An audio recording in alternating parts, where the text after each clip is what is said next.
Estamos aqui com o diretor da Fundema, o Leonardo Pereira, e também a Tairine Tomil Eckert, que é engenheira sanitarista, para falar sobre esse vídeo e que foi essa semana feito pelo prefeito André Vec, juntamente com o Leonardo, lá nas proximidades da Rio Vivo, exatamente na beira-rio margem esquerda, falando sobre a reclamação da comunidade em relação ao odor que é percebido por quem mora na região e por quem passa por ali. Bom dia, meu caro Leonardo, seja bem-vindo, tudo bem? Bom dia, primeiramente agradecer pela oportunidade de estar aqui para explicar um pouco melhor. Esse interesse em explicar a situação é mútuo, então vem também por parte da Fundema. Eu já tinha até mandado um áudio, inclusive, para o Rodrigo Cesari, no mesmo dia, ontem de manhã, dizendo para ele, falando que a gente queria explicar um pouco melhor sobre as ações que a Fundema vai tomar com essa questão, não apenas da Rio Vivo, mas daqui para frente, para estabelecer um canal de comunicação um pouco mais aberto, assim, né? E eu sugeri para ele que eu queria realmente que a Fundema fosse mais para público. Então, 1 hora depois, mais ou menos, que encaminhei aquele áudio para ele, ele me enviou o áudio do senhor Gerley, solicitando justamente que a gente viesse aqui para dar uma explicação. Então, agradeço muito a oportunidade. Perfeito. O Tairine, seja bem-vinda, bom dia, tudo bem? Bom dia, tudo bem. Você é engenheira sanitarista. Isso. Você é de carreira ali na prefeitura, certo? Concursado. Eu gostaria de entender, não sei se você já foi ao local, se já fez algum... eu sei que a atribuição de fiscalização é do Instituto do IMA, né? Não é da Fundema. Mas eu lembro que em algum tempo atrás o pessoal reclamou também do que estava saindo ali, daquela espuma branca, e eu lembro que a Fundema foi ao local e pegou isso ano passado, tem matéria na rádio, inclusive, né, Valdomiro e Rodrigo? Tem matéria aqui no site da rádio dizendo isso, que a Fundema teria feito uma coleta do material lá e que por conta própria faria para saber se a água que estava saindo lá era contaminada ou não, né?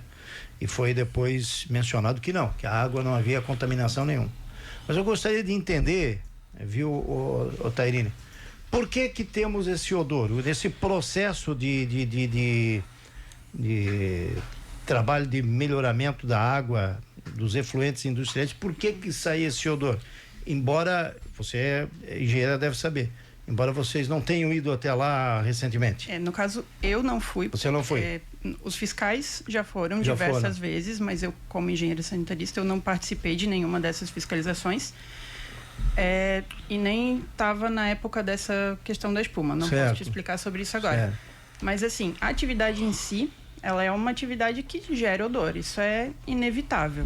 A questão é a gente entender se o que eles estão propostos a fazer lá está funcionando corretamente. Quem tem essa atribuição de fiscalizar é o IMA, realmente, eles que dão a licença e eles que acompanham as condicionantes, se está tudo sendo feito da forma que deveria ser feita. Nós, enquanto município, a gente faz a fiscalização porque afeta o nosso município. E no momento, como a gente não consegue agir nessa licença, a gente está entrando em contato com o IMA para eles virem verificar se tudo está ocorrendo da forma que deveria ocorrer. E por que gera o cheiro? Às vezes pode estar tendo um desequilíbrio biológico lá dentro, porque é basicamente as bactérias que fazem o processo. Tem também depois a parte química, mas se acontece um desequilíbrio biológico, pode estar gerando um gás a mais do que deveria estar sendo gerado. Pode estar, se o pH não tá de acordo, mesma coisa. O processo pode não estar ocorrendo da forma que ele deveria ocorrer. E se o gás está saindo de lá de dentro da empresa, é porque tem mais gás do que deveria ter. Então é isso que a gente quer entender, o que está acontecendo lá dentro. É basicamente isso. Mas há nesse processo de tratamento desse efluente, baseado no teu conhecimento técnico, né? Esse processo pode existir mecanismos para diminuir, não só o mecanismo químico, né, isso que você falou agora, mas existe alguma forma mecânica de diminuir esse cheiro? Sim, eles têm alguns equipamentos, inclusive o lavador de gases, que a gente chama, que faz como se a gente realmente lavasse o gás que está saindo dali para tirar um pouco das partículas, né? Sim. Eles aplicaram um antiodor, que a gente viu por um relatório. Se o processo ocorrer corretamente, vai gerar menos gás. Normalmente gera o que a gente chama de H2S, que é um gás de enxofre, que esse tem bem aquele cheiro característico de ovo podre, assim, que é o que a gente sente, né? Então, se o processo ocorrer corretamente, não vai gerar tanto, não vai gerar uma quantidade de gás que vai se espalhar pela vizinhança, vai se concentrar mais na região da empresa. E também na hora de receber o material. A gente estava questionando se eles estão recebendo corretamente esse material. Se estão recebendo a quantidade que eles deveriam receber ou estão recebendo mais, porque se eles receberiam uma quantidade maior de matéria orgânica, o sistema não vai dar conta, então também vai gerar mais odor. E na hora de descarregar esse caminhão, se não está acontecendo um derramamento, sabe? Que poderia causar mais cheiro também. Agora, mais uma pergunta, mais uma curiosidade. Esse material que sai, que causa o odor, ele pode ser um material que pode prejudicar a saúde de quem mora na redondeza? Só se estivesse numa quantidade muito grande. Como é um ambiente aberto, tem ventilação, dificilmente ele vai prejudicar a saúde da população. Porque são gases, né? São gases, né? Sim, tem H2S, tem o metano, mas num ambiente aberto, assim, dificilmente vai chegar a causar um prejuízo para a saúde humana. Só o desconforto mesmo. Só o desconforto, exatamente. A minha pergunta, Leonardo, é a seguinte: eu estava vendo até o vídeo do prefeito sobre isso, e eu quero fazer uma linha do tempo, porque esse problema não é novo, você sabe disso. O problema aí vem do tempo da CGEM. Estou falando mais de 10 anos, daí para cima, né? Onde se discutiu. E nesse período todo, uma coisa que se discutiu é de quem que era a competência para fiscalizar. É o Estado que tem que fazer isso. Quem tem poder de, por exemplo, caçar um alvará e multar é o Estado. O município, já ouvi isso da Fundema. O município está meio de mão amarrada. O que pode fazer é só informar. O prefeito vem ontem, nesse vídeo, disse o seguinte: você estava junto lá, que está querendo buscar dispositivos até para, em casos extremos, caçar o alvará. Eu estou querendo entender o seguinte: até onde a prefeitura pode chegar nessa ação de fiscalização para ser, teoricamente isso seria uma questão do Estado, mas até onde a Fundema, a prefeitura de Brusque, pode chegar para tratar desse assunto e ser mais incisivo sem ter que depender de esperar do Estado? Tá, vamos lá. Realmente, como tu falasse, o órgão que licenciou, que deu a licença de operação para Rio Vivo é o IMA, é o órgão do Estado. Mas o que acontece? Tem uma legislação federal, Lei Complementar 140, se não me engano, que no artigo 17 trata que justamente isso. Somente o órgão licenciador é o âmbito que vai poder autuar, não fiscalizar. A competência de fiscalização é concorrente, então ela abrange tanto IBAMA, por exemplo, no âmbito federal, quanto estadual, quanto municipal. Mas a questão de autuação seria somente, num primeiro momento, com o órgão licenciador. Mas o que acontece? Se, num caso do órgão licenciador, o IMA, do estadual, for omisso, a gente, como Fundema, como órgão ambiental municipal, que não é licenciador, a gente obtém juridicamente uma capacidade de fiscalização e de autuação. Então, essa aqui é justamente isso que a gente mencionou no vídeo. Justamente isso, a gente está informando o IMA sobre essa questão, o IMA já sabe também, acho claro. Que tanto tempo já que isso não é uma novidade. Sabe, claro, com certeza. Mas agora a gente está notificando eles formalmente, a gente encaminhou um ofício para eles por e-mail, para a Coordenadoria Regional do IMA ali de Florianópolis, e se eles forem omissos, se a gente pedir um prazo para eles de uma semana, para eles virem aqui presencialmente e fazerem a vistoria em loco com a gente, a Fundema, né? Mesmo que não esteja junto, mas como um técnico fiscal, técnico da Fundema, com o pessoal do IMA, talvez até o pessoal do Comando da Polícia Militar Ambiental. Se isso não acontecer, aí a Fundema mesmo pode tomar algumas medidas um pouco mais pouco diferentes, digamos assim. Mas a minha pergunta vai de encontro disso.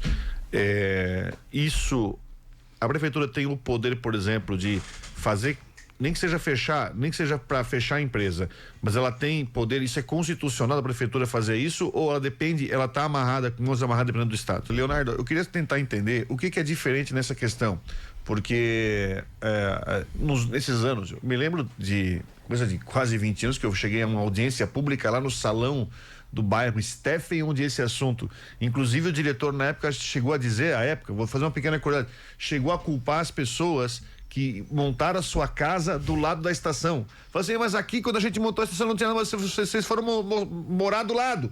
Meu, deu uma revolta aquele dia que eu quase que uma pancadaria lá, mas tudo bem. Tentar o seguinte, o IMA vem, chega, enfim, não toma essa atitude. Até onde que a prefeitura tem o poder de fazer atitude, como por exemplo, o prefeito fala assim, a gente pode passar uma lei na Câmara, mas a prefeitura passa a ter um poder para tentar chegar a uma solução e resolver o problema? Passa, com certeza. Passa a ter. Até porque, inclusive até mesmo entendimento do STF, o órgão licenciador, como eu falei, sendo omisso, abre um poder maior para o órgão que não é licenciador, no caso a Fundema, sim, mas poderia ser qualquer outro, de tomar providências e realmente abre um poder maior para isso. Então, isso está inclusive na legislação e tem interpretação do STF nesse sentido. Então, sim, abre poder maior para a Fundema, como órgão fiscalizador, de tomar algumas medidas pouco diferentes. Uma pergunta, Leonardo Ittarini, sobre como é que é feito esse trabalho junto às empresas de vistoria ou fiscalização ou de orientação. Porque estou recebendo aqui uma mensagem da Mari.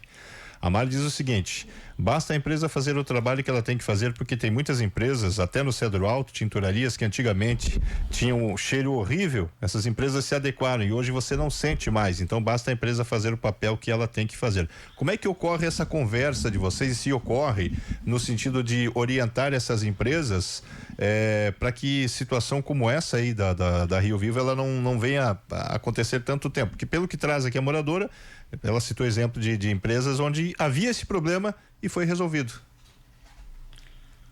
Então, da nossa parte, as empresas que são de competência do licenciamento municipal, nós fazemos a vistoria. Quando eles solicitam a licença, nós fazemos a vistoria, a gente verifica em loco se está acontecendo alguma coisa, se tem alguma coisa fora da legislação ambiental. E tem uma série de documentos. Eles comprovam para a gente, por exemplo, se tem tratamento de efluente, eles comprovam com análises do efluente que está saindo. Se fora desse horário, né, fora do momento que eles fizeram a coleta, ou fora do momento que a gente esteve lá, eles estão lançando alguma coisa indevidamente, cabe ao setor de fiscalização ir lá e ver o que está acontecendo. Mas para isso também a gente precisa que as denúncias venham para a gente também, né? A gente não tem como fiscalizar 24 horas todas as empresas, isso é muito difícil. A gente faz a parte de orientação. Eles têm uma legislação a seguir, eles contratam um técnico normalmente, né? Eles não conseguem fazer um licenciamento ambiental sem contratar um engenheiro, um biólogo, alguém específico da área. E cabe ao técnico também orientar eles. Não, vocês não podem fazer isso, vocês têm que fazer assim, isso aqui está contra a legislação. Então, a gente faz no processo de licenciamento essa orientação. As empresas que ainda são licenciadas pelo IMA, fica um pouco mais complicado da nossa parte. Cai mais para fiscalização mesmo, através de denúncias ou alguma questão. A gente até está com um projeto novo de fiscalização, de fazer coletas de efluente na saída, principalmente das tinturarias. Já foram feitas 8 coletas, ontem foram feitas mais 4, para ver, tentar pegar de surpresa, né? Se esse efluente está realmente saindo com qualidade ou não. E a partir disso, a gente conseguir ver quem que não está adequado. Porque a gente recebe tanta denúncia de rio azul, de cheiro. E de onde é que está vendo isso? A gente está tentando criar um modo de fiscalizar de uma forma mais ampla, né? Mais eficiente. Mais eficiente. Mais eficiente. Voltando a essa questão do cheiro, né? Porque essa questão envolvendo o tratamento de efluentes é ampla. Você tem essa questão do cheiro e também o resíduo que é jogado no riacho ou no rio. O vídeo foi feito ali exatamente naquela parte que eu sempre brinco aqui, que é o único lugar do mundo onde você tem uma tubulação aérea, né? É uma coisa, né, onde a física ali pode explicar, né? É o lugar do mundo que eu conheço que tem uma tubulação aérea. Mas o problema é só na Rio Vivo essa questão do odor, porque ali na região do Santa Terezinha e da Ivo Silveira, nós temos várias outras empresas que trabalham com tinturaria. Eu conheço pelo menos umas 3, além da Rio Vivo. Ali no espaço de 5, 6 quilômetros, você tem outras. Ali num raio de 5, 6 quilômetros, você tem outras. Ali foi identificado como sendo só a Rio Vivo, ou pode o Leonardo ter outras empresas que estão tendo o mesmo problema que a Rio Vivo? Olha, Dirley e também o pessoal que está escutando, o que chega de denúncia para fiscalização é justamente Rio Vivo, ali nessa região. Claro, tem outros problemas, até nos próprios comentários do Instagram. Estou falando até do cheiro, não essa imagem é de agora, tá, gente? Nós estamos com a imagem de agora. Onde isso? O Lula foi lá na... sim, olha aí. Mas esse problema da espuma já foi explicado. Isso tecnicamente está aqui a nossa engenheira que pode explicar. Eu já ouvi, eu sou jornalista, não sou engenheiro, né? Então não sei. O problema da espuma porque a água chega quente, é em contato com a água do rio que é fria. Eu não sei, sabe? Já ouvi essa explicação. É que a espuma pode ter vários motivos, realmente. Né? Pode ser que está indo com uma concentração mais alta do que deveria, mas pode ser uma reação na hora que cai, na hora que junta com algo que já estava no rio que a gente não Foi sabe. até dito para mim o seguinte: quando o rio está vazio, utilizaram essa expressão, quando o rio está vazio, a espuma é maior, porque a queda d'água lá, o rio não está vazio, olha lá, como é que está sendo. Então, como você disse, Tairine, tem muita explicação, agora vai saber o que né? Se de fato, isso aí é ali na Rio Vivo, né? Isso ali na Rio Vivo, é isso? Isso. Esse foi feito na margem direita do rio. Exato. Essa imagem. Exatamente. Mas, Leonardo, então a coisa ali o foco é a Rio Vivo, então? Isso, o foco é Rio Vivo, mas que nem eu estava comentando com vocês, não é pessoal contra empresa. Sim, nunca. Sim.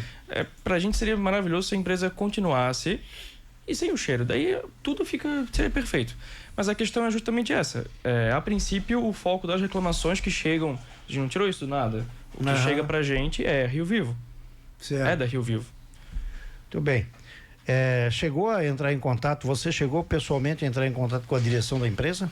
Não, ainda não. Chegaram depois dessa fala do prefeito com você ali e, enfim, dessa repercussão que já começa a ter, não houve nenhuma reunião com a direção da empresa para tentar ver o que pode ser Não, feito. A gente tem esse planejamento já de fazer isso mais para frente, mas ainda não. Porque... Vai se esperar as questões técnicas primeiro? Isso, porque assim, só para explicar por que isso aconteceu do nada. Por que tantos anos assim que está com esse problema, por que agora está sendo tomada uma providência, o que aconteceu agora. Isso até já remonta antes de eu entrar na própria Fundema. O pessoal, quando em junho desse ano, uma equipe da Fundema foi até lá na Rio Vivo e notificou eles. E pediram 3 coisas. A apresentação do plano de gerenciamento de odores, que é justamente um plano que está junto com a licença deles no estado, no IMA, para, realmente, como o nome diz, gerenciar esses odores para não atrapalhar a população, não incomodar. E outras 2 providências que estão aqui no coisa, mas enfim, não vem aqui ao caso. Eles responderam para a Fundema, então, no prazo, inclusive, uns 10, 15 dias depois eles responderam, só que até, inclusive, por isso que eu pedi para a Tairine vir junto, porque ela analisou a documentação. Foram mais de 1000 páginas, e dessas 1000 páginas, eles não responderam nenhuma. A gente pediu 3 providências para eles. Uma delas era um encaminhamento de um documento. Eles não responderam nenhuma. Então, mas conseguiram 1000 páginas? Conseguiram 1000 páginas. Relatório de acompanhamento do plano, foto, tudo mais. Mas responder às perguntas que a gente fez, as providências que a gente pediu para eles tomarem, eles não conseguiram confirmar que eles fizeram. Ponto. Então, com base nisso que a gente agora está tomando alguma providência um pouco mais... não só célere, mas uma providência um pouco mais incisiva quanto a isso. Muito bem. Algo mais aí, Valdomiro, sobre esse assunto? Não, até tem algumas manifestações aqui do pessoal. Essa foi da Mari, foi uma, né? Ela até sugere aqui para fazer uma reportagem, procurar uma empresa grande que faz isso, para ver como é que é feito esse processo de tratamento, né? Tá anotada aqui a tua sugestão, viu, ô Mari? Deixa eu ver quem mandou uma mensagem aqui, o Alfeu. Ele está dizendo que na divisa do Santa Rita com Santa Terezinha, quase todo dia a água tem cor diferente. Um dia é preto, outro dia é cor verde escuro e cheiro forte. Esse é aquele famoso valo ali na curva ali, né? Exatamente. Ele está fazendo uma pergunta. Depois da Caixa Econômica ali. Está perguntando o que pode ser em relação a isso. Isso a gente tem que identificar o curso d'água. E a gente tem um mapa de empresas que geram efluentes, considerando que são as que possuem licença, né, e registro, porque a gente sabe que tem gente que ainda faz atividades clandestinas. Então o que a gente identifica, a gente autua, mas das licenciáveis a gente vai atrás, a gente olha, está acontecendo alguma coisa errada, não está. Agora, se tem uma clandestina ali no meio que está lançando alguma coisa, fica um pouco mais complicado também. Parabéns pela reportagem referente ao cheiro da Beira Rio, parabéns também à Prefeitura por tomar essa atitude. Não é somente na Beira Rio o cheiro, pois já é um cartão de boas-vindas para os visitantes e moradores entre o Santos Dumont e o Trevo do Steffen. Uma vergonha, tá mandando aqui o Jackson. É isso, Odilei. Aqui no YouTube estão perguntando aí de caçar o alvará, o Fabrício Capistrano, mas não é uma possibilidade, o Fabrício, não é algo que vai acontecer em 24 horas ou de maneira imediata, né? Foi se ventilado como possibilidade baseado nas medidas que serão tomadas por parte da Prefeitura e da própria empresa, né? Pois não. Só uma questão também que vale a gente ressaltar, que a Rio Vivo ela é responsável por tratar o efluente de muitas empresas da nossa cidade. Sim. Então, se eu chegasse nesse ponto dela ter que parar a operação, isso prejudicaria muitas outras empresas. Certo. Então, realmente isso tem que ser uma ação muito cautelosa, porque pode prejudicar... E coordenada, né? Pode prejudicar gente que não tem, né? Exatamente. Para onde ela presta serviço. Por isso que a gente tem que, não só a parte de planejamento, assim, né? Para não tomar uma medida... que seja tão drástica assim, sem pensar antes e também sem, né, saber das devidas consequências, né? Por isso que a gente, como eu falei para vocês, nosso interesse é que a Rio Vivo continuasse e que o problema do cheiro fosse resolvido. Muito bem. Quero agradecer ao Leonardo Pereira, que é o diretor da Fundema, juntamente com a Tairine Tomil Ecker, engenheira sanitarista. Foi legal trazê-lo aqui, porque esse aspecto técnico já foi mencionado, né? Porque às vezes vem alguém que é da área jurídica ou de qualquer outra área que não tem o conhecimento na parte técnica. E, de fato, foi importante a presença aqui da Tairine também para esclarecer esse processo de como se faz para diminuir o odor. A gente até já tinha ouvido, né, Rodrigo e Valdomiro? Sim. Por outras pessoas, mas ainda é difícil de entender como é que isso acontece mesmo. Então, agradeço a presença dos dois aqui. Um grande abraço, bom final de semana aí para vocês. Muito obrigada. Muito obrigado pela oportunidade.